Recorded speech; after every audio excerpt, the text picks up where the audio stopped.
Hello mga marites ni Chongde. Annyeonghaseyo mga kaanyong! Welcome to my channel, Anong Sayo TV. Today's video, we will talk about Kim Soo-yeon. Only here on Annyeong Chiga Update!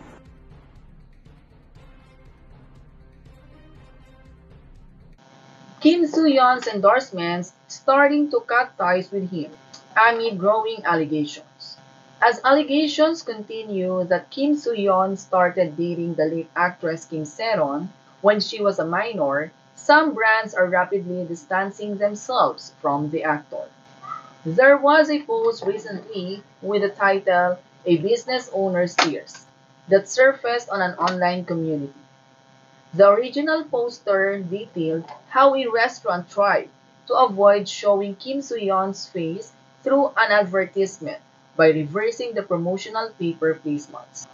The poster wrote, "Franchise owners must be devastated after paying so much to hire a model, only to be forced into this situation."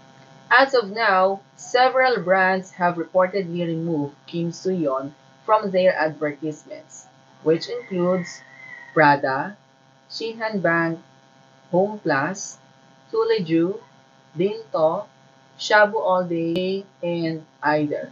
It appears that the allegations Kim Soo-yeon are facing right now is escalating even more rapidly international than in South Korea. There are viral videos circulating online showing some businesses removing promotional materials that features Kim Soo-yeon. That's it mga kaanyong. What can you say about the actions of some brands that Kim Soo-yeon are working with before? Comment your thoughts below. And please like and subscribe.